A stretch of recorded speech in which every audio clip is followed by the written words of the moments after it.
আসসালামু আলাইকুম। অ্যাভেঞ্চারার্স of medical admission গ্রুপের পক্ষ থেকে আমি মোহাম্মদ মেহেদী হাসান নবীন। আজকের এই অ্যাডমিশন আড্ডা প্রোগ্রামে সবাইকে স্বাগতম।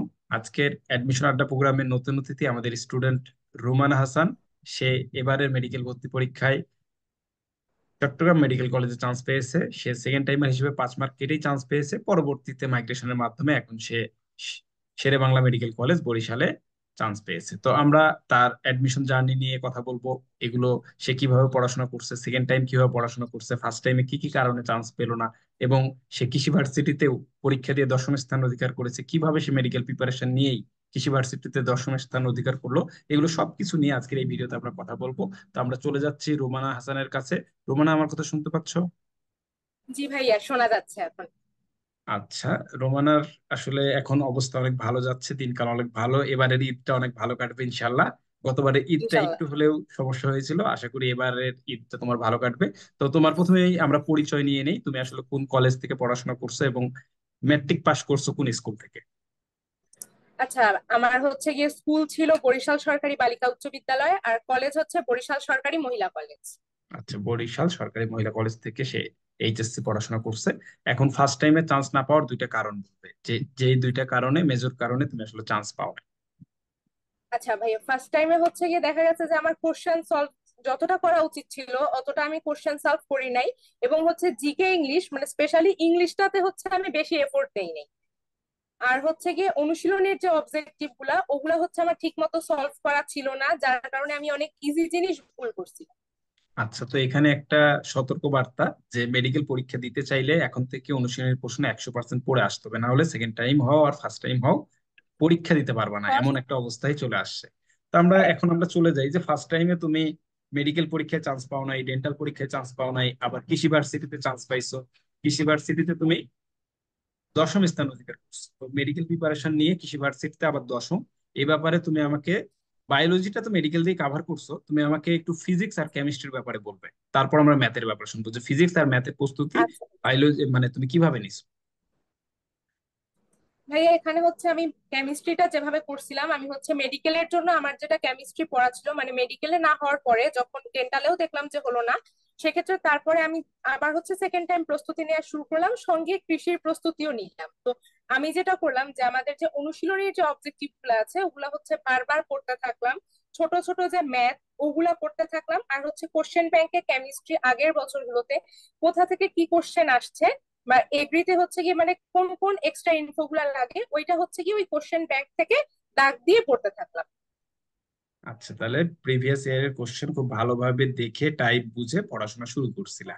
জি আর ম্যাথের ব্যাপারে তুমি কি করছো? ভাইয়া, ম্যাথ হচ্ছে গিয়ে আমি মানে পরীক্ষার মানে গুচ্ছের আগে হচ্ছে কি আমি ম্যাথের প্রস্তুতিটা নিছিলাম, ওইটাই হচ্ছে গিয়ে তারপরে যেটা নেওয়া ছিল ওইটা ধরেই হচ্ছে গিয়ে কৃষির যে কোশ্চেন ব্যাংক ওইটা বারবার সলভ করছি, প্যাটার্ন ধরে ধরে যে এই প্যাটার্নে আসতে পারে, তাহলে এভাবে এভাবে আমি করতে পারি। আচ্ছা, তো এই ক্ষেত্রে তুমি কি কোনো অধ্যায় ভিত্তিক ব্যাপার স্যাপার নিয়ে আসছো কিনা, যে আমি ম্যাথের জন্য তো আমি সব চ্যাপ্টার পারি না, মেডিকেল প্রিপারেশন আমি ভুলে গেছি, তো আমি এই 4টা 5টা চ্যাপ্টার করব, বা এই 5টা 10টা চ্যাপ্টার করব, এরকম কোনো চিন্তা ভাবনা ছিল কিনা, বা কোনো চ্যাপ্টার কম করব বেশি করব? আচ্ছা, এখানে আমার সমস্যা ছিল, আমি হচ্ছে গিয়ে হায়ার ম্যাথ যে ফার্স্ট পেপারের যে ইন্টিগ্রেশনের পার্টটা আছে ওইটা নিয়ে হচ্ছে আমার সমস্যা ছিল।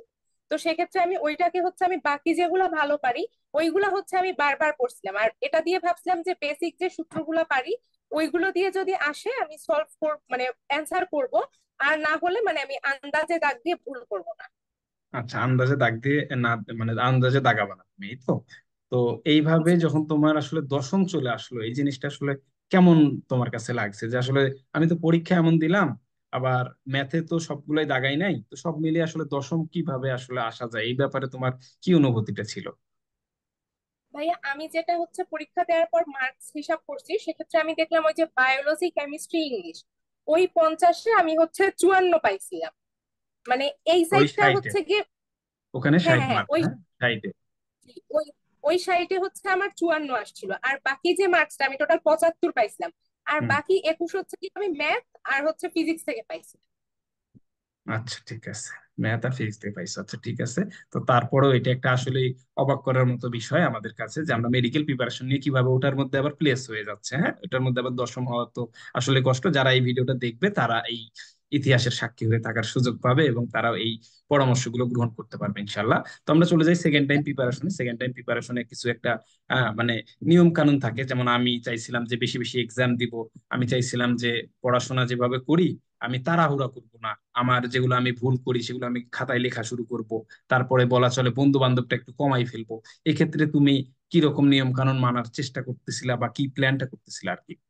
আচ্ছা ভাইয়া, আমি হচ্ছে মানে বন্ধু বান্ধব মানে কমায় ফেলি নাই, মোটামুটি মানে সবার সঙ্গেই আমার যোগাযোগ ছিল আর কি।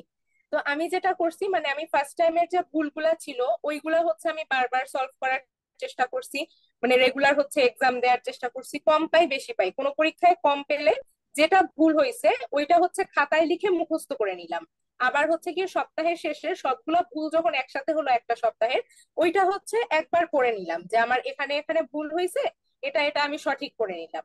আর হচ্ছে প্রত্যেকদিন ভাইয়া ফিজিক্স আর কেমিস্ট্রির একটা করে চ্যাপ্টারের অনুশীলনীর কোশ্চেন গুলা পড়তাম, যাতে রিভিশনে থাকে আর ভুলে না যায়। আচ্ছা, মানে অনুশীলনের প্রশ্ন এবার খেয়ে ফেলতে হবে এরকম তোমার একটা চিন্তা ভাবনা জি। ছিল।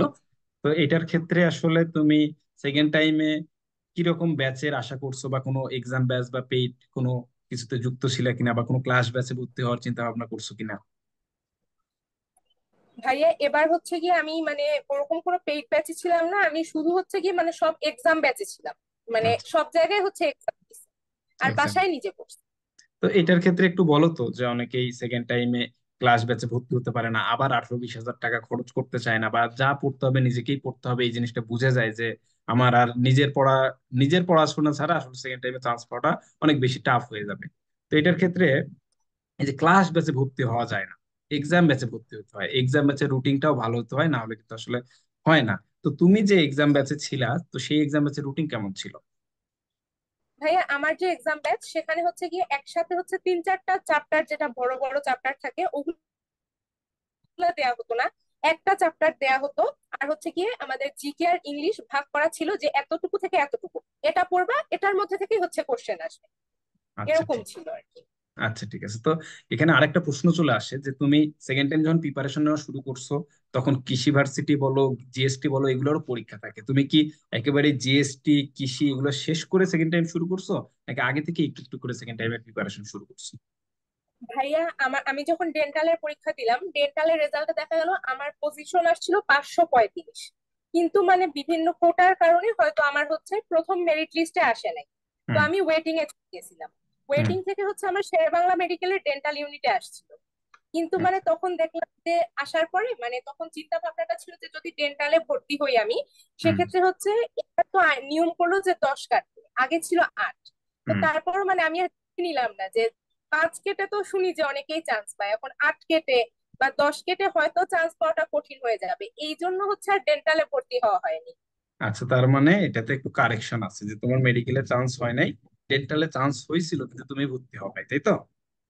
জি ভাই, আমার হচ্ছে ওয়েটিং থেকে আসছিল, তারপরে হচ্ছে আর ভর্তি হই নাই, কৃষির দিকে চলে গেলাম, ওইখানে প্রস্তুতি নিয়ে ওখানে ভর্তি হইলাম। আচ্ছা, তাহলে যারা এই ভিডিওটা দেখবে তাদের কাছে আমি একটু ক্ষমা চেয়ে নিচ্ছি।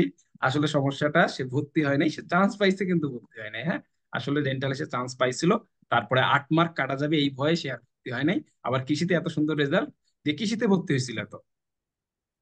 জি ভাই, আমি কৃষিতে ভর্তি হয়েছি, 7 দিন ক্লাসও করছি। আচ্ছা, 7 দিন ক্লাস করছে, এক্ষেত্রে কৃষি যেহেতু অনেক পরে ক্লাস শুরু করে, এই জন্য তোমার আসলে সমস্যা হয় নাই। তো এখন আমরা সেকেন্ড টাইমের অধ্যায় ভিত্তিক, পেপার ভিত্তিক যা আছে সে কথাবার্তায় চলে যাব। তো তুমি আমাকে একটু ছোট করে বলবে যে ফার্স্ট টাইমে যা করছো করছো, সেকেন্ড টাইমে বায়োলজির ব্যাপারে আমরা 30 মার্কের যে প্রস্তুতি আছে, এখানে আমরা কিভাবে ভালো নাম্বার তুলতে পারি, বা তুমি কিভাবে তুলছো? আচ্ছা, এখানে ভাইয়া বিষয়টা হচ্ছে গিয়ে আমার ফার্স্ট টাইমে বই একটু ঘাটতি ছিল, মানে আমি বোটানি অনেক ভয় পেতাম। তো হুম, সেক্ষেত্রে আমি সেকেন্ড টাইম যখন প্রস্তুতিটা শুরু করলাম, আমি প্রথমে আমাদের যে দুইটা মেইন বই মানে জুলজি আর বোটানির ওইটা হচ্ছে আগে পড়লাম। ওইটা তারপর হচ্ছে অধ্যায়ের পিছনে যে সার সংক্ষেপ থাকে সেগুলা, তারপর হচ্ছে অনুশীলনীর কোশ্চেন, এগুলো হচ্ছে আগে পড়লাম। তারপর হচ্ছে গতবার থেকে এক্সট্রা ইনফো একটা বিষয় দেখা যাচ্ছে, সেক্ষেত্রে আমি আলিম স্যারের যে বইটা আছে আলিম স্যারের বইয়ের অনুশীলনীর অবজেক্টিভ, আর একদম শেষে যেটা থাকে অধ্যায় ভিত্তিক রিভিশনের যে কোশ্চেন গুলো, ওইগুলো হচ্ছে একদম মুখস্থ করে ফেললাম। আচ্ছা, ঠিক আছে। তাহলে আমরা এক্সট্রা রাইটার আগে মেইন রাইটার পড়বো, এর পাশাপাশি তখন আমরা দেখবো যে আমাদের মোটামুটি 80-90% হয়ে যাবে, এরপর আমরা বাকিগুলো করবো। আচ্ছা, ঠিক আছে, এটা আমরা বায়োলজি নিয়ে জানলাম। আর এবার আমরা চলে যাবো একটু আচ্ছা, আর একটু শর্ট সিলেবাস ফুল সিলেবাসের কথা বলে ফেলি, যে শর্ট সিলেবাস ফুল সিলেবাস, ভাই শর্ট সিলেবাসের গুলো পারি, ফুল সিলেবাসের গুলা অনেকের পড়াই হয় নাই, এই ক্ষেত্রে তাদের আসলে পরামর্শ কি দিবে? ভাইয়া এখন যারা হচ্ছে চান্স পায়নি সেকেন্ড টাইম দিবে, তাদের যদি ফুল সিলেবাস কভার না হয়ে থাকে, তারা এখন যখন সেকেন্ড টাইমের প্রস্তুতিটা নিবে, তাদের হচ্ছে উচিত হবে যে আগে যে ফুল সিলেবাসের যেগুলো আছে ওইগুলাকে হচ্ছে আগে শর্ট সিলেবাসের চ্যাপ্টার গুলার মতো ইকুয়ালি প্রায়োরিটি দিয়ে শেষ করা, তারপরে হচ্ছে আবার শর্ট সিলেবাস শুরু করবে। আচ্ছা ঠিক আছে, এই জন্যই আমরা আমাদের ব্যাচ গুলোতে আগে শর্ট সিলেবাসের উপর এক্সাম নেই, যাতে ফুল সিলেবাসটা পরবর্তীতে সে এই শর্টের পাশাপাশি কাভার দিতে পারে। হ্যাঁ, না হলে পরে অনেক বেশি ডিপ্রেশনে চলে যাবে যে ভাই আমার তো পড়া হয় নাই। হ্যাঁ, তো আচ্ছা, আমরা এখন মার্কস কম বায়োলজি আসবে। পার্টটা শেষ করলাম, আমরা এখন কথাগুলো ফিজিক্স নিয়ে। ফিজিক্সে 20-20 পাওয়া সম্ভব কিনা, আর 20-20 পাইতে চাইলে আসলে কি করা লাগবে? আচ্ছা ভাইয়া, ফিজিক্সে 20-20 পাওয়া অবশ্যই সম্ভব। সেক্ষেত্রে আমাদের যেটা করতে হবে, আমাদের যে বই আছে আমির হোসেন স্যারের ফার্স্ট পেপার এবং সেকেন্ড পেপার, ফিজিক্সের ক্ষেত্রে হচ্ছে কি মানে বায়োলজির মতো তো অত কঠিন প্রশ্ন আসে না। এখানে হচ্ছে আমরা যদি দাগানো লাইনগুলো যেগুলো বলা হয়, যে ওই দাগানো লাইনগুলো যদি বারবার পড়ি, তারপর হচ্ছে যে অধ্যায় ভিত্তিক সার সংক্ষেপ এটা, আর হচ্ছে অনুশীলনীর প্রশ্ন মাস্ট। অনুশীলনীর প্রশ্ন যদি আমরা বারবার রিভিশন করতে করতে মানে অনেক সময় দেখা যায় যে একদম মুখস্থের পর্যায়ে চলে আসে, এরকম মুখস্থ যদি আমাদের হয়ে যায়, সেক্ষেত্রে আমরা দেখবো যে আমাদের তো হচ্ছে 20টা কোশ্চেন, 20টা থেকে আমরা দেখা যায় 14 থেকে 15টা আমাদের অনুশীলনী থেকে কমন পড়ে। আর বাকিগুলো হচ্ছে দেখা যায় যে দাগানো লাইন থেকে আসে, অথবা হচ্ছে অধ্যায় ভিত্তিক সার সংক্ষেপ থেকে আসে, ওগুলা পারা যায়। আচ্ছা, এক্ষেত্রে আমি রোমানার সাথে আরেকটু অ্যাড করে দেই। শুধুমাত্র এবার অনুশীলন থেকে কম আসতে পারে, বেশি আসতে পারে, কিন্তু ফিজিক্সে 20-20 পাইতে গেলে তোমাকে বইটা ভালোভাবে পড়া থাকতে হবে। অনুশীলন তো মাস্ট, এটা নিয়ে তো কথা বলবো না। এবং এর সাথে সাথে ছোট ছোট ম্যাথ, পিচ্ছি পিচ্ছি ম্যাথ ম্যাথ করতে হবে। এক্ষেত্রে ভয়ের কিছু নাই, যেখানে আসলে অনেক বড় টাইপের ম্যাথ করতে হবে। হ্যাঁ, ম্যাথে যদি বেশি কষ্ট হয়, তাও একটু জাস্ট টাইপ ভিত্তিক ধরে পড়লেই ফিজিক্সে 20-20 পাওয়া সম্ভব। এবার আমরা যাবো বেশি একটু বেশি পাওয়া যায়। রসায়নে। আচ্ছা, রসায়নে 25 মার্ক আছে, এখানে আসলে ভালো নাম্বার আমরা কিভাবে তুলতে পারি বলো তো রোমানা? আচ্ছা ভাইয়া, রসায়ন এখন মেডিকেলের অবস্থা এমন হয়ে গেছে এডমিশনের, যে মানে ফিজিক্স আর কেমিস্ট্রিতে হচ্ছে অনুশীলনী না পড়ে মানে পরীক্ষা দিতে যাওয়াটা মানে এখন হচ্ছে মানে ভয়ঙ্কর ভুল ধরা হয় আর কি এটাকে, যে যদি তুমি ফিজিক্স কেমিস্ট্রি অনুশীলনী না পড়ে পরীক্ষা দিতে যাও, মানে তুমি অনেক মার্কস হচ্ছে তোমার ভুল হবে আর কি, এরকম ধরা হয়। তো সেক্ষেত্রে যেটা হয় যে কেমিস্ট্রির ক্ষেত্রে মানে এখানে হচ্ছে কেমিস্ট্রিতে তো হচ্ছে দাগানো লাইন যেটা আছে আমাদের, দাগান মানে আগে হচ্ছে মেইন বই যেটা হাজারি স্যারের ফার্স্ট পেপার সেকেন্ড পেপারের যে মেইন বই, এটা আমরা হচ্ছে বারবার পড়বো। তারপরে হচ্ছে গিয়ে অনুশীলনীর অবজেক্টিভ সেটা পড়বো। প্রত্যেকটা চ্যাপ্টারের ভিতরে যে বক্সে যে অনুশীলনীর মানে বক্সে যে অবজেক্টিভ গুলো থাকে সেগুলো আমরা বারবার পড়বো। আর বইয়ের একদম শেষে 100 পৃষ্ঠা, 100টা পৃষ্ঠা মিলে বিভিন্ন ভার্সিটি, তারপর হচ্ছে মেডিকেল এডমিশন, এগুলোর যে কোশ্চেন গুলা থাকে ওইগুলাও হচ্ছে আমরা সলভ করবো। তাহলে মোটামুটি হচ্ছে 25 না পাওয়া গেলেও হচ্ছে 21 থেকে 23-এর মধ্যে নাম্বার চলে আসে। আচ্ছা, এটাই আমাদের জন্য অনেক। জাস্ট আমরা একটু নেগেটিভ মার্কিং না খাইলেই অনেক দূর চলে যাব। আর একটু ছোট করে বলো তো, যে জৈব রসায়ন জিনিসটা একটা আতঙ্কের নাম, তো মেডিকেলে আসলে জৈব রসায়নটা আতঙ্কের নাম, নাকি মেডিকেলে আসলে জৈব রসায়নকে কিভাবে পড়া যেতে পারে? আচ্ছা ভাই, জৈব রসায়নের ব্যাপারটা আমি একটু বলি। আমি যেভাবে পড়ছি, আমি হচ্ছে গিয়ে 4টা ভাগ করে নিছি, মানে আমি যে কোনো চ্যাপ্টারই মানে ছোট হোক বড় হোক মানে সেটা আগে থাকি মানে আমি ভাগ ভাগ করে পড়তাম, মানে একটা চ্যাপ্টার আমি একবারে পড়তে পারতাম না, 2 দিনে পড়তাম। আর বেশি যদি বড় হতো, যেমন জৈব যৌগের চ্যাপ্টার, ওটা হচ্ছে আমি কতগুলো ভাগ করে নিছিলাম আমার মতো করে, যে আজকে এত থেকে এত, কালকে এত থেকে এত, এইভাবে পড়বো। তো ভাইয়া জৈব যৌগের যে চ্যাপ্টারটা আছে ওটাকে হচ্ছে গিয়ে সবাই, তো আর সবার ক্যাপাসিটি সেম না, সেক্ষেত্রে যারা হচ্ছে ভয় পায় তাদেরকে আমি বলবো যে তারা হচ্ছে চ্যাপ্টারটা কয়েকটা ভাগ করে নি, ভাগ করে করে পড়বে একদিনে, মানে বা 2 দিন 3 দিনে হচ্ছে তাড়াহুড়া করে শেষ করার কিছু নাই। সেকেন্ড টাইম যারা দিবে এখন সময় আছে, আস্তে আস্তে পড়বে যাতে কোনো ঘাটতি না থাকে। আচ্ছা, ঘাটতি না থাকে, এটা ফার্স্ট টাইমার ক্ষেত্রেও বলি যে আসলে আমরা আমাদের এক্সাম ব্যাচে জৈব রসায়নকে 4 ভাগ করি, 4 ভাগে 4টা পরীক্ষা হয়, যেখানে আসলে পড়াশোনার একটা যথেষ্ট সুযোগ আছে। সেই সুযোগটাও রোমানা পাইছিল। তো আমরা একটু জৈব রসায়ন নিয়ে বুঝলাম, শুনলাম, এবং এগুলোকে আসলে যা পড়েছি সেটুকু মাথায় থাকলেই অনেক কিছু হয়। হ্যাঁ, পড়বো না করে ভয় পেয়ে আসলে অনেক সময় নষ্ট করি। এবার আমরা যাবো ইংলিশ আর জিকে, যেটা আসলে ফার্স্ট টাইমে তোমার অনেক প্যারার বিষয় ছিল। সেকেন্ড টাইমে ইংলিশ আর জিকের এই প্যারাটা তুমি কিভাবে দূর করবে? এখানে ভাইয়া হচ্ছে ফার্স্ট টাইমে যেটা আমার সমস্যা ছিল, আমি হচ্ছে জিকেটা আমার মোটামুটি ভালোভাবে পড়া থাকলেও হচ্ছে ইংলিশের যে বিষয়টা ওটা হচ্ছে আমার ঠিক মতো পড়া ছিল না। মানে এরকম হয়েছে যে ফার্স্ট টাইমে আমার যখন বিসিএস তারপর হচ্ছে যে ডেন্টাল, এসব কোশ্চেন মানে সলভ করতে করতেই আমার হচ্ছে এডমিশনটা চলে আসলো। সেক্ষেত্রে আমি সেকেন্ড টাইম যখন পরীক্ষা দিলাম, আমি মাথায় রাখলাম যে আমার হচ্ছে কি রোজ মানে যখন এটা অন্যান্য সাবজেক্ট যেটাই পড়ি বা না পড়ি, তার সাথে হচ্ছে জিকে ইংলিশটা হচ্ছে প্রত্যেকদিন অল্প করে হলেও পড়বো, যাতে করে হচ্ছে গিয়ে শেষে গিয়ে মানে আবার যেন ফার্স্ট টাইমের মতো না হয়। সেক্ষেত্রে আমি রুটিন করে করে মানে আপনাদের যে রুটিনটা ছিল পরীক্ষার, ওইটা ধরে ধরে হচ্ছে জিকে ইংলিশটা মানে ওটা ফলো করে করে করে ফেলতাম। এক্ষেত্রে আমি আরেকটা কথা বলে রাখি যে আমাদের ব্যাচের রুটিনে আমরা যখন ইংলিশ আর জিকে কে সপ্তাহে 3 দিন 3 দিন করে দেই, এটা আসলে অনেক স্টুডেন্টের একটা আরামদায়ক পজিশনে নিয়ে যায় যে ভাই আমার আর প্যারা নাই। এখন ভাইয়ারা যেভাবে 3 দিন ইংলিশ 3 দিন ইংলিশ এর সাথে একদিন ইংলিশ একদিন জিকে করছে, এটাই আসলে অনেক ভালো। তো এটার ক্ষেত্রে আরেকটু আমাকে ছোট করে বলো, সেটা হচ্ছে যে মুখস্থ অংশের যে বিষয়টা থাকে, synonym antonym appropriate preposition translation, হ্যাঁ, এইগুলো আসলে কিভাবে শেষ করা যায়, এগুলো আসলে কি করলে আসলে কমন পাবো, এগুলো আসলে কিভাবে পড়লে মনে শান্তি পাবো? আচ্ছা ভাইয়া, এখানে বিষয়টা হচ্ছে মেমোরাইজিং পার্টের যে ব্যাপারটা আমাদের বলা হয়। তো আমি মেমোরাইজিং পার্ট যেটা পড়া শুরু করতাম, আমার হচ্ছে ফ্রেজ ইডিয়ামস, এগুলো এই পার্টটা হচ্ছে আমার খুব পছন্দের একটা পার্ট ছিল, এখনো পছন্দের পার্ট। তো এটা হচ্ছে আমি এক একটা লেটার যেমন ধরে ধরে হচ্ছে গিয়ে এগুলো আমরা পড়বো, আর পড়ে হচ্ছে আমরা রিভিশন দিতে হবে। যে কোনো কিছুই কমন ফেলার উপায় হচ্ছে গিয়ে আমাদেরকে বারবার রিভিশন দিতে হবে। আগে রিভিশন দিব মানে মেইন যে ওয়ার্ড লেটারের যেগুলো আছে ওটা আগে রিভিশন দিব, তারপর হচ্ছে গিয়ে বিভিন্ন কম্পিটিটিভ এক্সামে যেগুলো কোশ্চেন পাই ওইগুলো হচ্ছে তারপরে আমরা পড়বো। এভাবে হচ্ছে যদি বারবার আমরা পড়তে থাকি ইনশাল্লাহ কমন করবে। আচ্ছা, মানে প্রশ্ন পড়েই আছে, জাস্ট আমাকে পড়া লাগবে, এরকম একটা ঘটনা ঘটে জি থাকে, ভাই। হ্যাঁ? যে এই প্রশ্নগুলো জি ভাই। পড়লাম মনে থাকতে পারলে ইনশাল্লাহ হবে।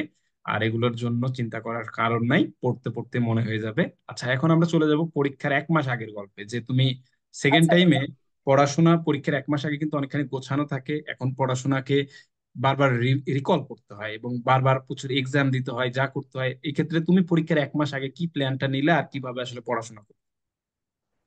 ভাইয়া, 1 মাস আগে যখন আসলো পরীক্ষা তখন হচ্ছে বিভিন্ন কোচিং এ মডেল টেস্ট, তারপর হচ্ছে কি আপনাদের এখানে পরীক্ষা। তো আমি কি করলাম যে এক একটা মানে একটা বই যেমন কোন যে আমি হচ্ছে গিয়ে বিভিন্ন কোচিং এ পরীক্ষা দিচ্ছি ঠিকই, কিন্তু মানে আমি সব কোচিং এর রুটিন ফলো করতে যাইনি, তাহলে দেখা যায় তো যে কোনোটাই হইতো না। সেক্ষেত্রে আমি হচ্ছে একটা যে কোনো একটা কোচিং এর রুটিনটা ফলো করে হচ্ছে গিয়ে মানে ওই বইটা হচ্ছে পুরাটা শেষ করতাম, করে হুম। এক্সাম দিতে যাইতাম। বাকি কোচিং এ যে এক্সাম দিতাম না সেটা না, দিতাম মানে মার্কস কম পাইলেও হচ্ছে পরীক্ষা দিতাম, কিন্তু মানে একটা কোচিং এর হচ্ছে পড়া কমপ্লিট করে তারপর পরীক্ষা দিতে চাইতাম। আচ্ছা, তার মানে একটা যদি আমি কোচিং ধরি একটা নর্মাল, হ্যাঁ, তো এইভাবে আমি যদি চিন্তা করি তাহলে একটা রুটিনে আমি ফোকাস করলাম, এবং এইটা আজকে ধরো পেপার ফাইনাল বোটানি এক কোচিং এ চলে, আরেক coaching a paper final zoology, কিন্তু একটা সময় তো এই জিনিসটাও আসবে, তখন তুমি আর কি এক পড়ার পর এক পড়া দিয়েই অন্য কিছু করতে পারতে আর কি, তাই তো? জি ভাইয়া। আচ্ছা, তো এখন আমরা চলে যাব পরীক্ষার আগের রাতে, সেই ভয়ঙ্কর রাত। এই ভয়ঙ্কর রাতটা আসলে অনেকেই নাটক দেখে কাটায়, অনেকে ঘুমাতেই পারে না, অনেকেই কি বলে ঘুমের ট্যাবলেটও খাইতে হয়। ফার্স্ট টাইমে চান্স হয় নাই, সেকেন্ড টাইমে যদি চান্স না পাই থার্ড টাইম দেওয়ার সুযোগ নাই, একেবারেই মেডিকেল ভর্তি পরীক্ষার দ্বার প্রান্তে তুমি। তো এই সময়ে ফার্স্ট টাইম সেকেন্ড টাইম মিলিয়ে তোমার ওই রাতের অভিজ্ঞতা বলো, তুমি আসলে ট্যাবলেট ট্যাবলেট খাওয়া লাগছে কিনা? না ভাইয়া, কোনো মানে ট্যাবলেট খাওয়া লাগে না আমার হচ্ছে গিয়ে মানে এবার যেটা মানে রিভিশন ছিল মানে মোটামুটি এইটুকু মানে পড়াশোনা থেকে বা পরীক্ষা মার্কস থেকে এটুকু আমার কনফিডেন্স ছিল যে আল্লাহ তাআলা যদি আমার ভাগ্যে রাখেন ইনশাল্লাহ মানে আমি চান্স পাবো আর কি। তো সেক্ষেত্রে আমি হচ্ছে যেরকম থাকে মানে ওই দিন হচ্ছে একটু আগেই ঘুমাইছি, মানে আগেই হচ্ছে শুয়ে পড়ছিলাম খাওয়া দাওয়া করে। আমি রাতে উঠে তাহাজ্জুদের নামাজ পড়লাম, আল্লাহ তাআলার কাছে চাইলাম যে আমাকে যেন চান্স দেন। কিন্তু মানে টেনশন করছি, কান্নাকাটি করছি, কিন্তু মানে ঘুমের ট্যাবলেট খাওয়া লাগে নাই।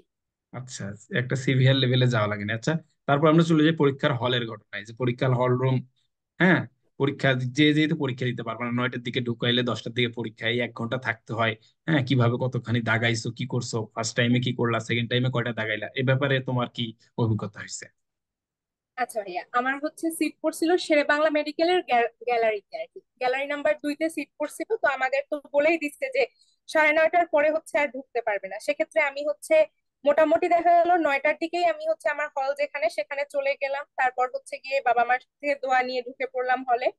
হলে ঢুকে সিট খুঁজে বসলাম, তারপর হচ্ছে যখন 9টা 50 বাজে তখন হচ্ছে টিচাররা কোশ্চেন দিলেন, আর হচ্ছে আমাদের যে ইনস্ট্রাকশন আছে ওটা বললেন যে রোল এটা ফিল আপ করবে এভাবে, সব ধরে ধরে ফিল আপ করবে, সিগনেচারটা ফলো করবে ঠিক মতো।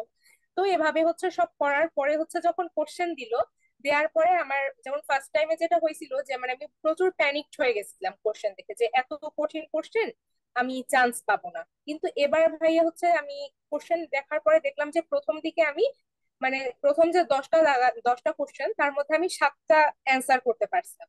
তারপর হচ্ছে স্কিপ করলাম, স্কিপ করে হচ্ছে আমি আবার দাগালাম। তো যখন আমি শুরু থেকে শেষ পর্যন্ত একবার গেলাম, আমি দেখলাম যে মোটামুটি হ্যাঁ আমি পারতেছি। মানে হলে বসে তারপরে তো মানে যখন দাগানো শেষ হলো, বের হলাম পরীক্ষা দিয়ে। পরীক্ষা দিয়ে বের হবার পর স্যার ভাইয়া এটুকু বুঝছিলাম যে মানে চান্স পাবো, কিন্তু মানে কোন মেডিকেলে চান্স পাবো এটা বুঝছি নাই। আচ্ছা, তো এখানে ফার্স্ট টাইমে অনেক বেশি ফার্স্ট টাইমাররা প্যানিক করে, অনেক বেশি মানে হুলুস থুলুস মনের মধ্যে চলে। কিন্তু সেকেন্ড টাইমে একবার যেহেতু এই হল রুমে যাওয়া হয়েছে, একটা পরীক্ষা দেওয়া হয়েছে, একটা আলাদা ওই চাপটা থাকে না, কিন্তু আরেকটা চাপ এসে যুক্ত হয় যে আসলে এটাই তো শেষ টাইম। হ্যাঁ, তো লাস্টে তুমি আসলে যে একটা কথা আছে যে লাস্টের দিকে যেগুলো দাগানো হয় আন্দাজে দাগায় বেশি, সেগুলো থেকে আসলে মার্কটা বেশি কাটা যায়। এক্ষেত্রে তোমার এরকম কোনো ঘটনা আছে কিনা, যে মাইনাস মার্কিং এর তুমি অভ্যাস আছে কিনা? ভাইয়া মাইনাস মার্কিং যদি আমি বলি সেক্ষেত্রে হচ্ছে মানে আমি প্রথমবার যেটা ছিল, আমার প্রথমবার আমি মনে হয় 85টার মতো দাগাইছিলাম ফার্স্ট টাইমে। আর মানে কোশ্চেনটা আমার কাছে কঠিন লাগছে থেকে আমি আর অত দূর দাগাইনি আর বেশি। কিন্তু মানে ভাইয়া সেকেন্ড টাইম হচ্ছে আমি মানে আগেই নিয়ত করে গেছিলাম যে এবার আমি বেশি দাগাবো। মানে শেষে আন্দাজে হইলেও কিছু দাগাবো, যে যদি একটা দুইটাও হয় মানে কাটাকাটি হয়েও যেন মানে কিছু থেকে যায় আর কি। তো সেভাবে ভাইয়া হচ্ছে শেষ মুহূর্তে যেটা দাগাইলাম, যেমন জিকে কিছু কোশ্চেন আমি যেটা দাগাইছিলাম, আমার শেষের দিকে যেটা দাগানো কোশ্চেন জিকে আর ইংলিশের কোশ্চেন হচ্ছে আমার ভুল হয়েছিল। ওইখানে হচ্ছে আমি কিছু নেগেটিভ খাইছিলাম আর কি, না হলে মার্কস আরেকটু বেশি হতো। আচ্ছা, তাহলে তুমিও নেগেটিভের মধ্যে একটা পা দিছি আমরা তো। আচ্ছা, এখন আমরা চলে যাই পরীক্ষার রেজাল্টের দিন। রেজাল্ট হইছে, রেজাল্ট পাইছো, এই মেডিকেলে চান্স পাইছো, এ ব্যাপারে তোমার পরিবার এবং তোমার অনুভূতির ব্যাপারটা কেমন ছিল, যে আসলে এই মেডিকেলটা পাইছি এখন কেমন লাগতেছে? ভাইয়া বিষয়টা হচ্ছে কি, যখন রেজাল্ট দিল মানে আমাদের রেজাল্টের দিন হচ্ছে, যখন প্রথমে ব্রিফিং এ ফার্স্ট ঘোষণা করার পরে হচ্ছে দেখা যাচ্ছে যে ওয়েবসাইটে রেজাল্ট পাওয়া যাইতেছে না। মানে আমাদের আগের সেশন যেটা 22-23-এর রেজাল্ট বারবার শো করতেছে, তো সার্চ দিতেছি রেজাল্ট আসতেছে না। এদিকে তো কান্নাকাটি শুরু করে দিছি যে মনে হয় চান্স পাই নাই এবারও। আগে ওদিকে রেজাল্ট দেয় নাই কিন্তু কান্নাকাটি শুরু হয়ে গেছে। কিন্তু এক পর্যায়ে হচ্ছে দেখা গেল যে মানে আমাকে হচ্ছে আমার এক বান্ধবী মেসেজ দিল যে এরকম তো রেজাল্ট ওয়েবসাইটে দেখা যাইতেছে, তোরটা কি দেখছো? এখন আমি বললাম যে আমি তো দেখি নাই, তাহলে আমি দেখি। তো ভাইয়া দেখলাম, দেখে দেখতেছি যে চট্টগ্রাম মেডিকেলে চান্স হয়েছে। তো দেখে প্রথমে বিশ্বাস করি নাই, পরে দুইবার রিফ্রেশ দেওয়ার পর দেখি যে রেজাল্ট সেমই আছে। তখন বুঝলাম যে হ্যাঁ চান্স পাইছি। আচ্ছা, ঠিক আছে, তাহলে চট্টগ্রাম হইছে। তখন টেনে ওখান থেকে নিজের এলাকায় নিয়ে আসি। নিজের যেখানে পরীক্ষা দিছো সেখানেই আবার পড়াশোনা করার সুযোগ পাইতেছো। বরিশালের মেয়ে বরিশালে ফিরছে আর কি। হ্যাঁ। জি। আচ্ছা, ঠিক আছে, তো এখন আমরা একেবারেই অনুষ্ঠানের মাঝামাঝি থেকে শেষের দিকে যাচ্ছি। তো এখন আমরা কথা বলবো যে তুমি আসলে সেকেন্ড টাইমার, এবার যারা সেকেন্ড টাইম দিবে বা সার্বজনীন ভাবে সেকেন্ড টাইমারদের দুইটা সতর্ক বার্তা দাও যে তোমরা এই দুইটা ভুল করিও না, তাহলে সেকেন্ড টাইমে আসলে তোমার স্বপ্নটা ভঙ্গ হতে পারে। বা তুমি সিনিয়র হিসেবে সেকেন্ড টাইমারদের দুইটা উপদেশ দাও আর কি। যে আমি যদি উপদেশ দেই সেক্ষেত্রে আমি প্রথমেই বলবো যে অনুশীলনীর অবজেক্টিভ হচ্ছে পড়তেই হবে মানে 100 ভাগ। তুমি যদি আচ্ছা। দ্বিতীয়বার চান্স চাও, তোমার হচ্ছে ফিজিক্স কেমিস্ট্রি অনুশীলনী হচ্ছে বারবার হচ্ছে পড়তে হবে। মানে তুমি প্রত্যেকদিন হচ্ছে একটা করে চ্যাপ্টার হলেও তুমি এই অনুশীলনীর যে কোশ্চেন গুলো আছে এটা হচ্ছে বারবার সলভ করবা। আর হচ্ছে গিয়ে জিকে ইংলিশের দিকে সবসময় হচ্ছে, বিশেষ করে ইংলিশ যেটা আমাদের অনেকের সমস্যা থাকে, আমরা হচ্ছে ইংলিশের দিকে বেশি নজর দিব, বারবার হচ্ছে মেমোরাইজিং পার্ট গুলো রিভাইজ করবো। আর যে বিসিএস এর কোশ্চেন বা আরো যেটা ভার্সিটির যে কোশ্চেন গুলো বলা হয় যে সলভ করতে, এটা হচ্ছে আমরা মুখস্থ করব অবশ্যই, কিন্তু আমরা বুঝে তারপর হচ্ছে মুখস্থ করব। শুধুমাত্র মুখস্থ করলে দেখা যায় যে অনেক সময় আমরা হলে গিয়ে মানে সঠিক যেটা থাকবে ওটা হচ্ছে আমরা অ্যান্সার করতে পারি না। আর হচ্ছে যেটা করবো, আর সর্বশেষ যেটা বলবো, যে মেইন যেটা আমাদের হচ্ছে আগে মেইন বই পড়তে হবে। মেইন বই না পড়ে যদি আমরা এক্সট্রা ইনফো নিয়ে দৌড়াদৌড়ি করি সেক্ষেত্রে কোনো কাজ হবে না। আগে আমরা মেইন বইটা ভালো করে পড়বো, তারপর হচ্ছে আমরা এক্সট্রা ইনফো পড়বো। আচ্ছা, ঠিক আছে, তাহলে আমরা এই কথাগুলো শুনলাম। এখন ফার্স্ট টাইমার যদি কেউ আসে যে ভাইয়া সেকেন্ড টাইমারদের নিয়ে কথা বলতেছেন, এতক্ষণ শুনতেছে, আমি নিজে ফার্স্ট টাইমার, আসলে ফার্স্ট টাইমারদের জন্য একটা ভুলের কথা বলো যে আসলে এই ভুলটা করা উচিত না এক্সামের সময়, পরীক্ষার হলে। এটা জাস্ট ওদেরকে বলো যে পরীক্ষার হলে ফার্স্ট টাইমে এই ভুলটা করা আচ্ছা, উচিত না। হলের কথা যদি বলি, মানে প্রথমে তো কোশ্চেন মোটামুটি দেখা যায় যে আমরা যখন পরীক্ষা দেই, তখন যে পরীক্ষা দেয় কোশ্চেনটা ইজি হয়েছে নাকি হার্ড হয়েছে, এটা যে পরীক্ষা দেয় সে বোঝে। মানে বাইরে থেকে পার্সন টু পার্সন এটা ভ্যারি করে যে মানে পরীক্ষার ক্ষেত্রে কোশ্চেনটা কেমন হয়েছে। সেক্ষেত্রে আমি বলবো যে ফার্স্ট টাইম যারা পরীক্ষা দিবে তারা হচ্ছে প্যানিক যদি না হয়, প্যানিক না হয়ে সে যেটুকু পারে ওইটা যদি সে দিতে পারে, সে ইনশাল্লাহ চান্স পাবে। আর হচ্ছে আল্লাহ তাআলার উপর ভরসা রাখতে হবে। ফলে প্যানিক করা যাবে না। রোল নাম্বার, সিরিয়াল নাম্বার, এই দুইটা জিনিস হচ্ছে ঠিকঠাক মতো ফিল আপ করতে হবে। তোমার এগুলো যদি ভুল হয়ে যায়, তুমি অনেক দাগাইলা, অনেক পারলা, কিন্তু এগুলো যদি ভুল হয়ে যায় তাহলে কিন্তু আর কোনো কাজ হবে না। সেক্ষেত্রে আমরা যেন শুরু থেকেই রোল আর সিরিয়াল এটা যেন আমরা খুব ঠান্ডা মাথায় ফিল আপ করি। এটা হচ্ছে ফার্স্ট টাইমার, সেকেন্ড টাইমার সবার জন্যই এটা বলবো। আর হচ্ছে গিয়ে ফার্স্ট টাইম যারা পরীক্ষা দিচ্ছে, প্যানিক করা যাবে না। যে কোশ্চেন যদি কঠিন হয়, সেটা হচ্ছে সবার জন্য কঠিন হবে, তোমার একার জন্য কোশ্চেনটা কঠিন না। তুমি যেটা পারবা না তুমি মনে করবা যে কেউই পারতেছে না, এরকম বিষয়টা। আচ্ছা, তাহলে ফার্স্ট টাইমারদেরকে দুশ্চিন্তা মুক্ত ভাবে পরীক্ষা দেওয়ার জন্য প্র্যাকটিস করতে হবে অনেক বেশি বেশি, যে আমার যা হবে হোক, আমি আমার জি। পড়াটা আমার হাতে যেটা আছে সেটা আমরা কাজে লাগাবো। আচ্ছা, এবার আমরা চলে আসি আমাদের ব্যাচের ব্যাপারে। তুমি আমাদের এক্সাম ব্যাচে ছিলা, তো আসলে এক্সাম ব্যাচে তোমার আমাদের সাথে পরিচয় হইছো, তুমি চাইছিলা যে জিকে ইংলিশ ব্যাচে ভর্তি হবো, হয়ে গেছো এক্সাম ব্যাচে। এক্সাম ব্যাচে কিভাবে ভর্তি হলো এটা একটু যদি বলো, যে তুমি আসলে কার মাধ্যমে আমাদের খোঁজ পাইলা। ভাইয়া তারপর হচ্ছে গিয়ে ওই তো মানে জিকে ইংলিশে ভর্তি হওয়ার কথা ছিল, পরে যখন আমার কৃষির পরীক্ষা শেষ হয়ে গেল তারপরে হচ্ছে গিয়ে আমি ভাবলাম যে এখন তো হচ্ছে আমার বেশি প্র্যাকটিসের দরকার। সেক্ষেত্রে তো এখানে আমার জিকে ইংলিশে প্রথমে ভর্তি হওয়ার কথা ছিলই। এখন জিকে ইংলিশ ব্যাচে আমি ভর্তি না হয়ে আমি হচ্ছে গিয়ে এক্সাম ব্যাচটায় ভর্তি হই। সেক্ষেত্রে আমার হচ্ছে বারবার কোশ্চেনও সলভ করা হবে, ভুল ত্রুটি কোথায় কি আমার হইতেছে ওইটাও হচ্ছে আমি জানতে পারবো ঠিকঠাক মতো। সেক্ষেত্রে তারপরে হচ্ছে গিয়ে আমি আপনাদের যে জিকে ইংলিশের যে ব্যাচ, সেখানে হচ্ছে আমি ভর্তি হলাম। মানে আপনাদের যে এক্সাম ব্যাচটা আছে ওখানে ভর্তি হলাম, আর হচ্ছে পরীক্ষা দিতে থাকলাম প্রত্যেকদিন। আমার মাঝে নেট সমস্যার জন্য কিছু পরীক্ষা দেওয়া হয়নি, এছাড়া আমি সবসময় চেষ্টা করছি যে আপনাদের পরীক্ষাগুলো যাতে দিতে পারি, এবং হচ্ছে পড়ে মানে না পড়ে না। আচ্ছা, তা আমাদের রুটিন এর ব্যাপারে তোমার কোনটা বেশি ভালো লাগছে? যে ভাইয়া, অন্যান্য জায়গায় বা সব সময় একটা টিপিক্যাল রুটিন থাকে, একটা ইংলিশ, একটা জিকে, একটা ফিজিক্স, কেমিস্ট্রি, বায়োলজির 3টা অধ্যায় থাকতে পারে, বা একটা বইয়ের 3টা অধ্যায় থাকতে পারে। এ ব্যাপারে তোমার আসলে কোন দিকটা আসলে বেশি ভালো লাগছে? হ্যাঁ, আপনাদের এখানে যেটা ভালো লাগছে, আপনাদের এখানে রুটিনে যেটা করা হতো যে 3-4টা চ্যাপ্টার হচ্ছে কখনোই একসাথে দেয়া হতো না। একটা চ্যাপ্টার আমাদের দেয়া হতো, এবং কোনো চ্যাপ্টার যদি বড় হয় আপনারা হচ্ছে সেটাকে ভাগ করে করে তারপর হচ্ছে পরীক্ষা নিতেন। আর হচ্ছে জিকে ইংলিশ দুইটা হচ্ছে আপনারা একসাথে দিতেন না, আপনারা হচ্ছে হয় জিকে দিতেন না হলে হচ্ছে ইংলিশ দিতেন। সেক্ষেত্রে হচ্ছে এটা ভালো করে পড়া হতো। মানে একটা দিলে হচ্ছে গিয়ে যেভাবে পড়া হয়, অনেকগুলো দিলে হচ্ছে আর কি ওইভাবে প্রস্তুতিটা নেওয়া হয় না।